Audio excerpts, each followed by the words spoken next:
The Giant Killers by Conway Fitzgerald. Chapter 11. Someday, I believe that one of the great mages, or most learned among us, will prove out this thought I've contemplated over the last couple of centuries. Much as the bow, when drawn with great strength, flies the arrow equally further in the opposite direction, so it seems everything in this world does react. If the ocean draws more water from the shore, exposing new shallows, it is only because it intends to beat down with its next wave more angrily upon the sandy beach. Its wash would soon cover all that was once shown with much fluid chaos. We breathe out only with the hopes of emptying our lungs again in mindless anticipation for the next life-fulfilling inhale. I'm certain one of these learned men will prove me right, that everything that happens under the sun carries with it, therefore, a shadow, a counterforce. There is no weapon struck, nor spell cast, creature summoned or word spoken skyward that can escape this debt. It's needed to make each of our own wills known and seen. This debt is repaid only as opposites are made true. The opposing force will always be seen, felt, and paid for immediately, or most times, very soon thereafter. Occasionally, this counterforce might culminate like a simmering volcano, yet it is a balance that even the gods themselves must obey, I think. Witnessing Quel's evil and Fergus's grace, Nuna's balance, and Dan's beauty, this is how I came to understand this constant ebb and flow.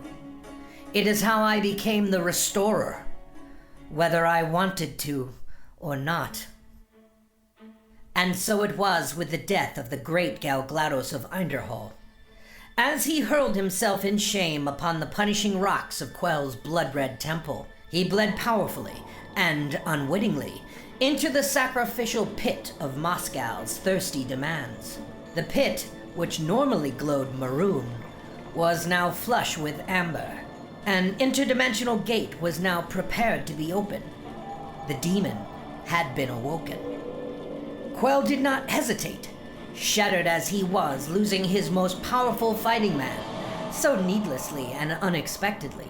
Quel was wise to know when that cosmic response might turn back in his favor for an even deeper descent into darkness, particularly after Fergus's all-father had smiled on his righteousness and tipped the balance so overwhelmingly and blatantly towards the light. Galglados was the very best of those Quel had plucked from the firmament of humanity's truest men. He wasted no time to exchange this equity with his demon lord directly. This blood of Galglados had been strewn into the rocks to yield him with power yet unknown. While the hum of flies grew louder, several gargoyles and harpies flew in circles above the body of Galglados that was now strewn upon the rocks below. They descended, cackled, and then landed nearby the body.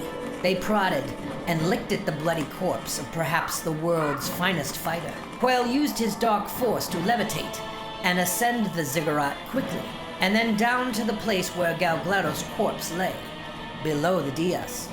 Quel swatted at the winged imps and cursed them away. They cackled and bellowed as they flew into the cloud-covered morning sky. Quel reached over to touch Galglados' bloody head. He held it in his hands, tasting the sacrificial blood that now covered his fingers. Quel unfurled the dead man's eyelids and spoke to him. "You are, as I see you, dead, yet in eternal service to the promise of eternal life." He peered into the dead eyes of his former champion. "Bring my sacraments for conjuring," Quel commanded. His minions, human and otherwise, those on foot, the winged and slithering, scurried to retrieve the components for the next ritual. Every drop of this sacrificial blood was worthy of much gifts of evil power for Mosgal.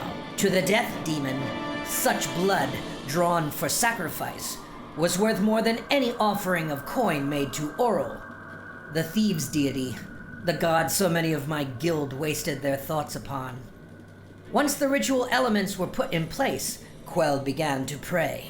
Great Mosgal, I call on you now. His minions had collected the components the high priest had requested. As he threw shrubs of dark hollow onto the blood, it glowed purple and boiled over. See the sacrifice, Great One. We have delivered mankind's greatest swordsman in sacrifice to your will. He then added cave crystals to his lantern of crimson. Within this lantern was the combined blood and sacrificial essence of 1,000 men and beasts. The lantern burned brightly. The cave crystals sizzled in the gooey blood. As it burned, a deep purple mist reeked from it, filling the air with dread. Gather his armor, you fools, commanded Quel to his winged minions. His chanting grew louder as the blood about the temple, some fresh and some stained over years, glowed with a supernatural hue. His harpies, gargoyles, and imps, the succubus, giant bats, and ravens, brought all of the scattered pieces of plate mail strewn beside Galglados's final path. They dropped them beside the corpse as Quel chanted even louder. The great conjuring is upon us. Behold, may this world and all who cherish its life prepare their end. The swirling cauldron of dread beneath what appeared to be an unfinished pile of jagged rock before was now obscured by the haze of a different dimension. A luminous green fog now hid a portal to an infinite abyss below. Over Quel's human voice, deep beneath the chasm, could be heard the bellowing cries of an ancient demonic force. From out of this craggy hole came Mosgal, forced out of his dimension like a newborn babe from the warmth of its mother's womb. Only the demon god cried not for life, but in anger. Mosgal desired immediate retribution for this unwanted interruption. The great Gorgon, the beast of beasts, roared out as its leathery skin sizzled into blackness as it met the stinging foreign air.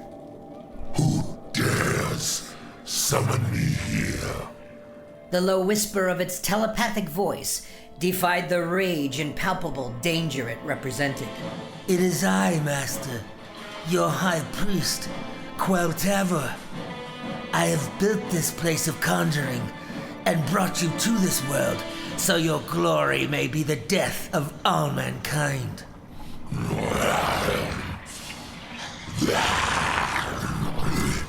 The Gorgon bellowed out with such force that the surrounding villages, and even Bishop's Gate, had reported earthquakes and massive sinkholes forming thereafter. The ziggurat Quel had built represented the demon's cage, in which he wished to hold him and make his demands. So Mosgal's first act was an attempt to escape, to test the power of his summoner and dine on his flesh after his return to the underworld. Great bat wings, with a span rivaling a fire dragon, unfurled from Mosgal's back. His sizzling black skin changed to bright red as he transformed his body into a new manifestation. He thrashed with his razor-sharp talons as his massive wings thrust windswept rocks at Quel. The high priest held tightly to the crimson lantern. Its crystals still burned within the blood of the damned. Mosgal couldn't escape and bellowed out again. The ziggurat shook. The heavy rock cracked, but sustained. The demon beast recoiled its wings. Its fiery eyes burned into Quel's. What do you want from me, High Priest? The demon began negotiating.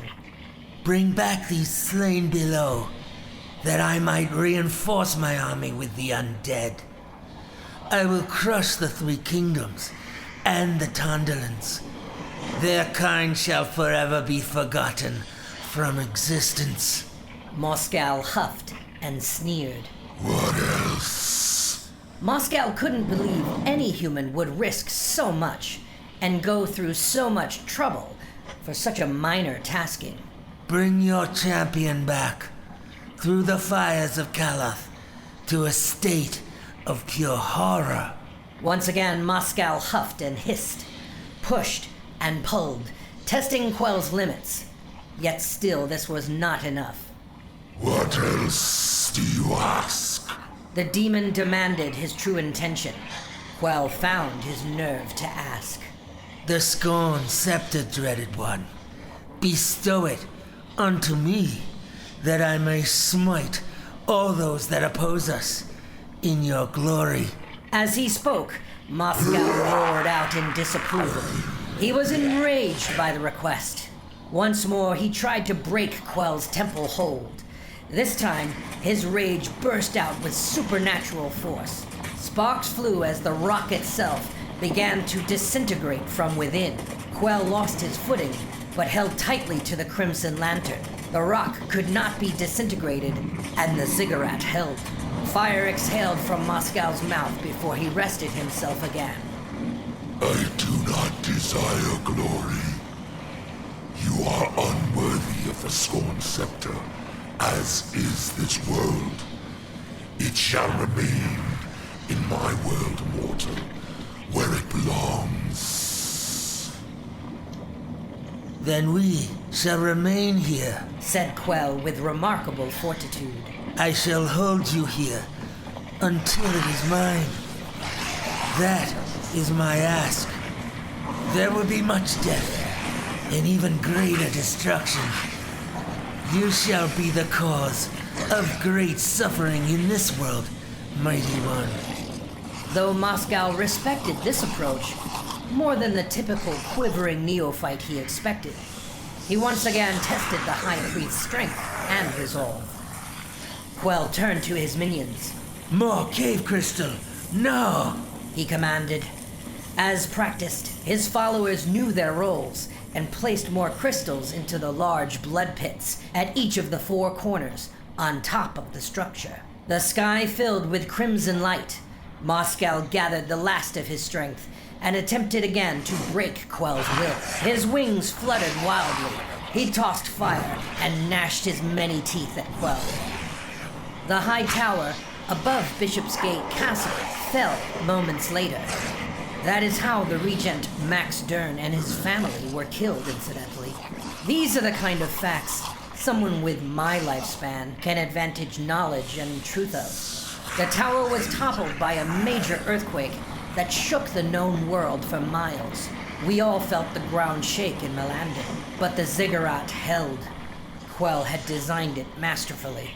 The blood-stained temple rock sizzled and hissed ever louder as its color went from pink to white, and then to nothing but dark stains burned into the stone surface. Mosgal had accepted the blood sacrifice, and thereby Quel's demands. First, the Gorgon breathed in deeply, and then exhaled with a slow, steady, and smoky hiss to each corner of the ziggurat. The ground stirred below. Flesh and bone were reanimated, some recent kills, and some entirely skeletal bodies of those sacrificed emerged one by one through the piles of churning flesh.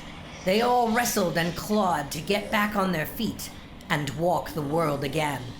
Now they would begin their herd lust, the mindless thrashing and thirst for blood that was the only work of the undead. Mosgal then turned his eyes to the fallen Galglados.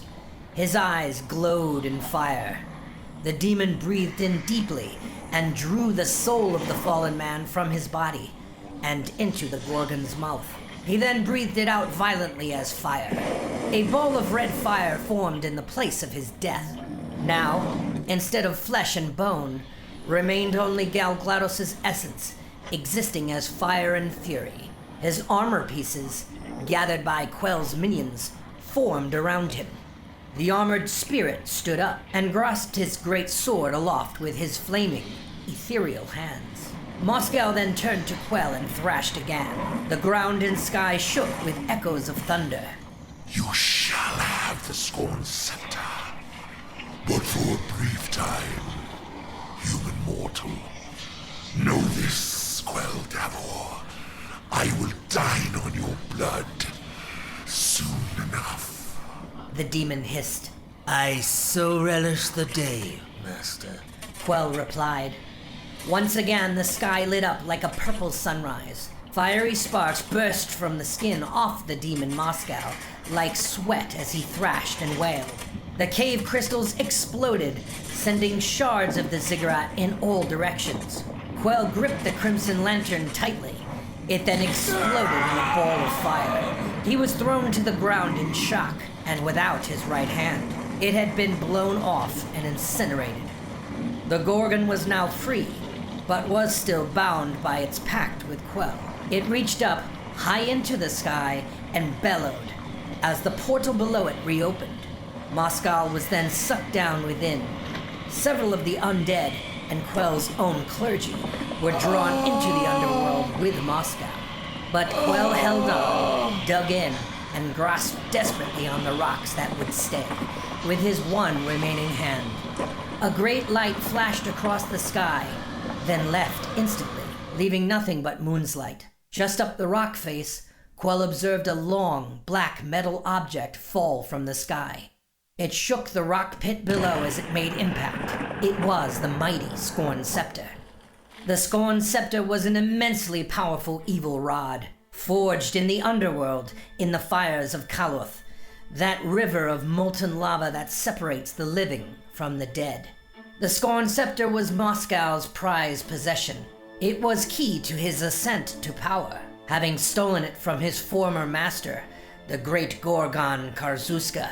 Karzuska had it created by the Manes, the demon slaves, to represent his true rule of all the dead. Its powers were still then unknown because it had never been in our world until now. But there, amid a pile of shattered rocks, it lay for the taking, a dark iron scepter of awesome power, never meant to be touched by mankind. Quel was nearly exhausted. He could trust no one to even touch it before he. Some of his clergy approached, pointing at the scepter's place of impact.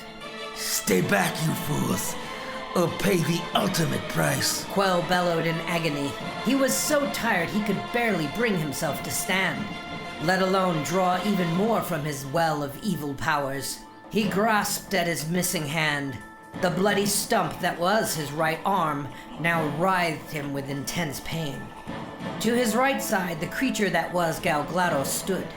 It stared at Quel without eyes, in torturing silence. Below him, climbing the stairs in an echo of groaning and striking of bone upon stone, came the undead army he had unleashed. They approached the wounded high priest with great hunger. He started to move as best he could towards the resting place of the scepter. His men and priests engaged the undead army, only to be swallowed up quickly by the approaching mass of hungry corpses. Quel had his doubts he would reach the scepter first, without aid, so he called out desperately for help. Tria, my love, aid me. He bellowed pathetically. He called for the captain's daughter, the same girl Dan had dragged into my guild that led to its destruction.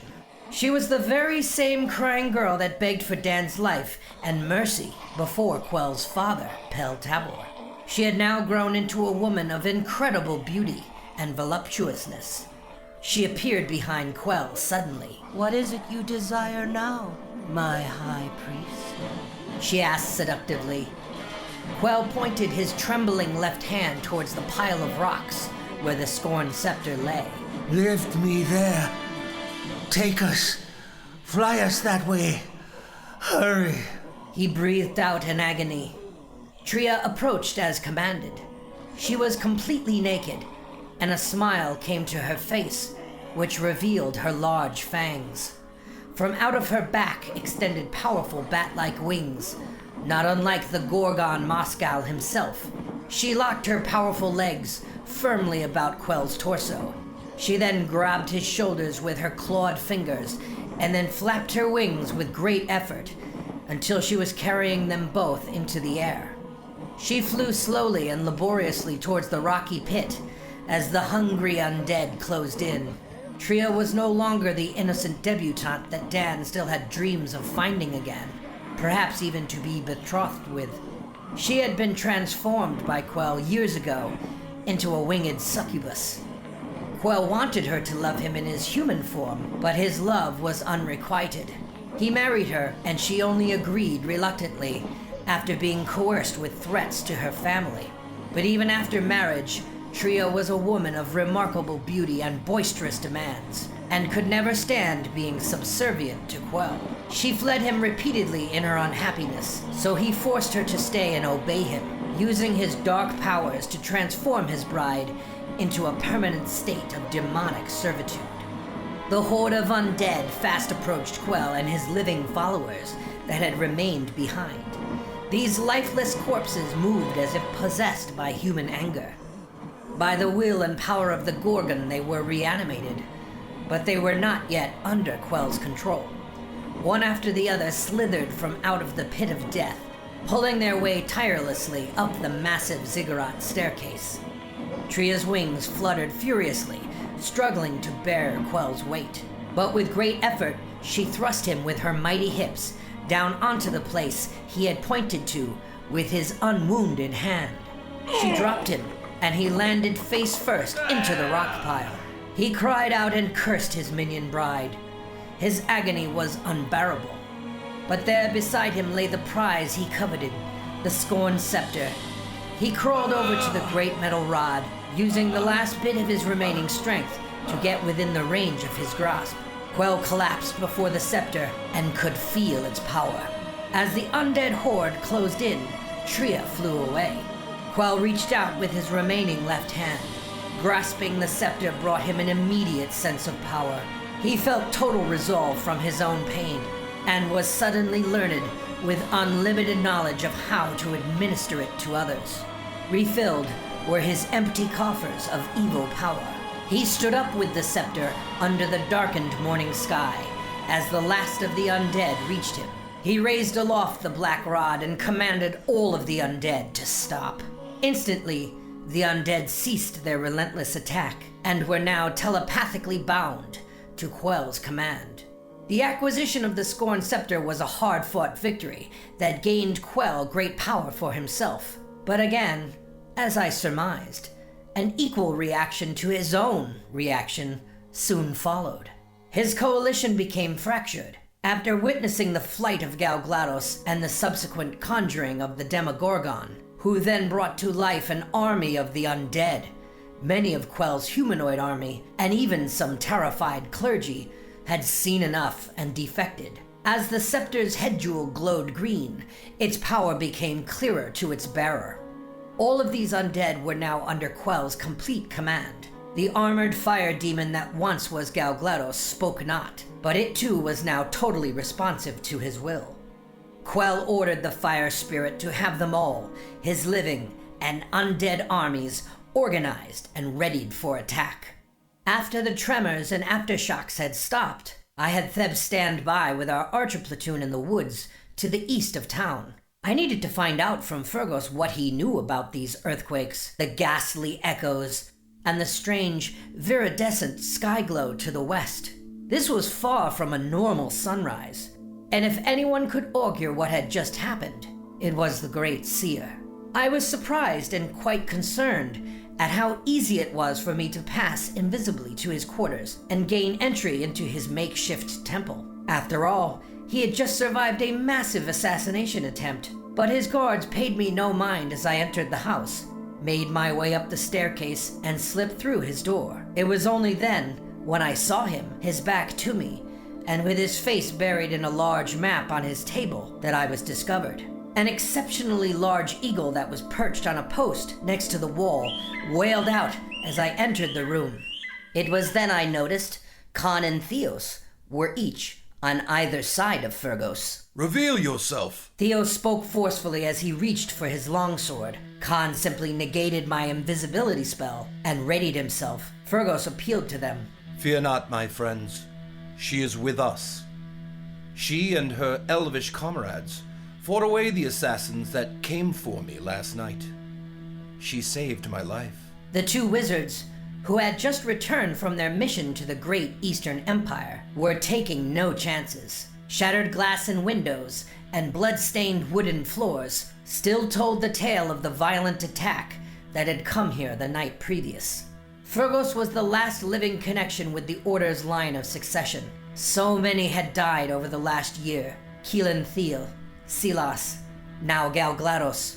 Fergus's life, they agreed, must be preserved at all costs, or the sacred fire and the illumination of justice it promised might forever be snuffed from this world. How dare you enter this place, under cover from sight? Why would you not announce yourself? Theos demanded. My cover must always remain. Like it or not, I'll never be regarded as human. I offered a meager excuse about race in my defense. In truth, my main reason was, as Theb taught, I was keen not to be seen and talked about among the humans. I liked these humans, but did not want to be known to the world, as they all aspired. Theb warned that Ozymandias and Aegeus had now seen us both, and soon, Quel and the other assassins' guilds would know us too, and our cover would be forever blown. Elves lived centuries by remaining anonymous and free from human affairs. It was this notion that tested my personal boundary between being elf and human. Though I admit, I share your concern. High Priest, you are far too easy to find. Both of his wizards rethought their need for better defenses. Fergus smiled widely with his arms outstretched. Fair Adesh, what brings you back so soon? I would have thought you long gone. The ground shook last night. The sky rippled with unnatural colors and sounds. I've come to ask you what it was. It seemed this too was unknown to the wizards, having just returned via teleportation. They also looked to Fergus for answers. Quel. He has succeeded in opening a gate to the underworld and has brought the Demogorgon Mosgal to his temple. Fergus acknowledged. A Demogorgon is in our midst? Why didn't you tell us this at once, High Priest? Demanded Khan. Mosgal has returned to his underworld lair. The wizards were relieved temporarily. In his great rage and his quest to stoke fear, Quel has made a blood pact with the demon. He has acquired great power, and an army of the undead approaches. They are led by Galglados, whose soul is now trapped within the essence of pure evil. Quel's foul works over the last decade, the slaughter, sacrificing, and the construction of a tower of death in honor of the demon Mosgal, has been repaid. We all stood around him in silence, unsure what that truly meant. Theos pointed to the large map displayed before them and attempted to sway his former ward. He spoke respectfully, but forcefully, for he was dutiful to his need to protect this last remaining light. He spoke as a friend. Fergus, we must all go now to the castle city of Aermine. There we can link up with King Owen. Ramthar and his army are nearby. All brothers of the Three Kingdoms are united and ready to fight back this horde. We cannot do it alone. Neither can we abandon these people to the evil will of Quel. It is our sacred duty to free our beloved Galglados from the prison of torment this evil has wrought. We must face this evil. Just then Kiontan and Reg entered the room, still in their monk's garb. They greeted their fellow White Flame members, but Reg did not hesitate to ask. High Priest, what evil must we face? When Fergus retold the situation, my stomach grew increasingly nauseated. He would not heed Khan and Theos' advice for a tactical retreat. This time I was sure he would not survive. All of the people, from the lands of the mountainous borderlands to the Ostrom, would soon be food for a starving army of ravenous undead. These lands were now tainted, like a poisoned well. This was all a means to create an impenetrable wall of death to re-subjugate the entire Western Peninsula. As if presented before the gnashing mouth of a dragon, all of these great men would soon be swallowed. Thank you for these answers to my questions, High Priest. Though I must agree with Theos. Please, take heed and go with them to safety. I cannot remain here. I offered sadly. Fergus smiled and nodded. Well, if you are to fight, at least take up proper arms, said Khan. He then took a small brown bag from his side and emptied the magic vessel of the massive amount of armor, weapons, magic items, and holy amulets he had been holding for the 3 monks. The still wounded Kjartan looked to his high priest for approval. Of course, said Fergus. You men have proven your faith. Let the full might of the All-Father be felt. The unarmed monks became mighty paladins once again. Fergus himself did once again take up arms. He headed off confidently to gather his forces and pray for them. I used my last couple of hours in Melandon to study the wizard's map and try to offer my apologies for not taking part in this ritual sacrifice. They understood. They also shared much with me about their mission east and their latest studies in the mystic arts. Their map was rudimentary. I had seen more detailed maps at Quel Tavor, but it was helpful to learn where this eastern army had originated. It also offered insights into the evolving politics and wars of men, which always transformed the map quickly. My curiosity of ever finer magic use kept me enthralled to their tale, so I heard it all over lunch before returning to my forest base. After the death of Silas, Khan and Theos had teleported themselves thousands of miles to the east, to the island of Are. It was a small island located between the competing empires of the larger island of Chalpachare and the Great Eastern Empire that controlled all roads east throughout the mainland.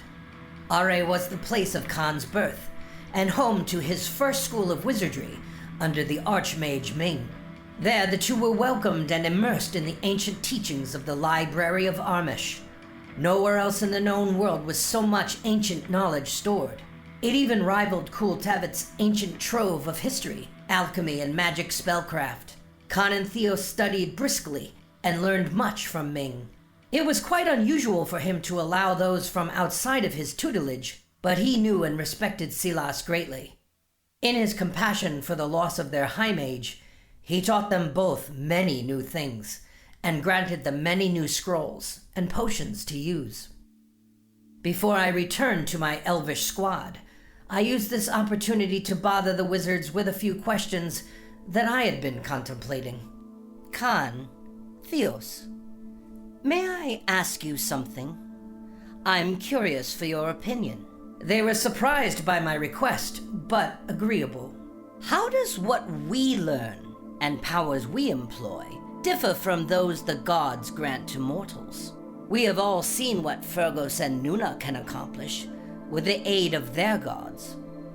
How does that differ from the incantations of we users of magic?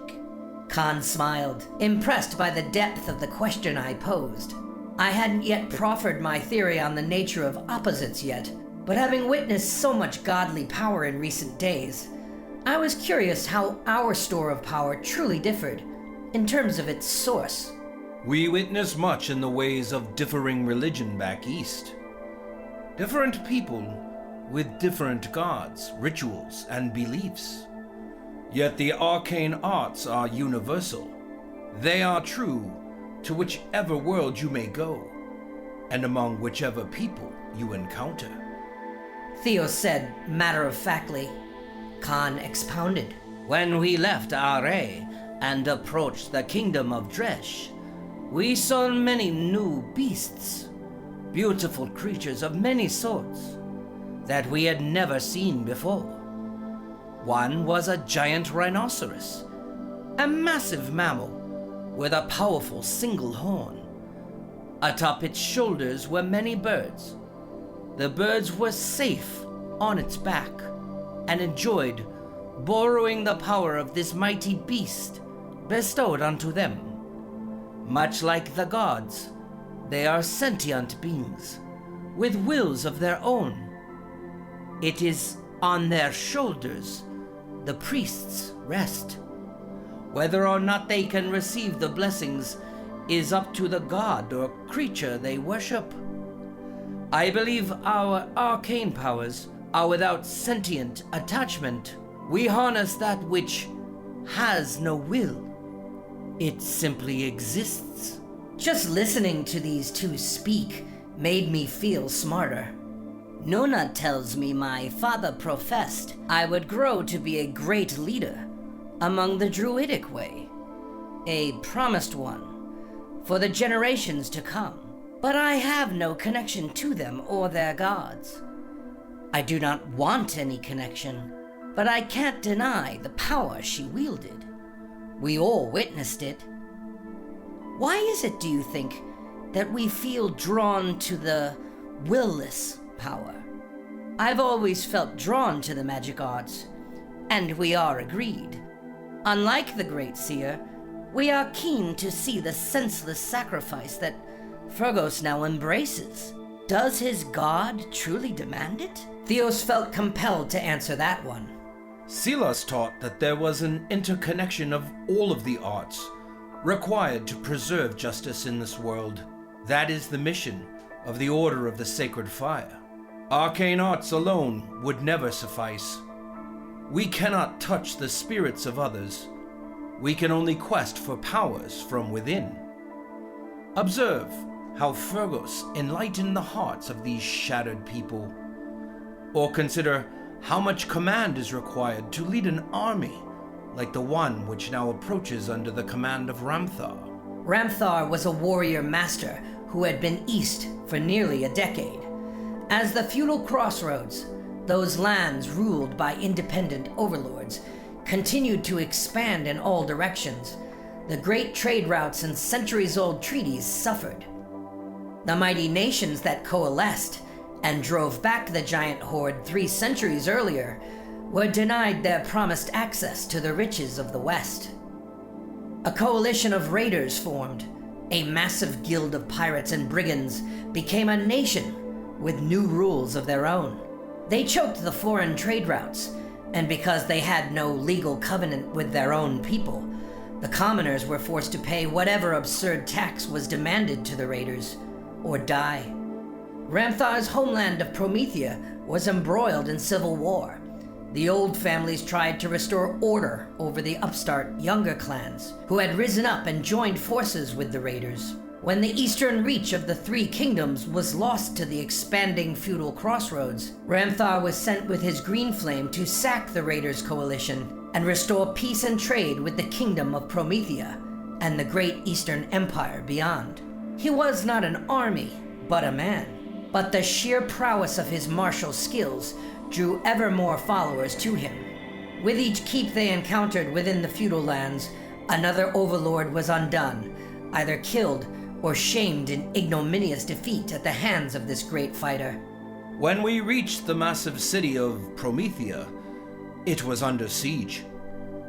We sought out the green flame, but instead found an army of thousands, men from all over the known world, forcing the surrender of the ancient city to its rightful ruler, said Theos.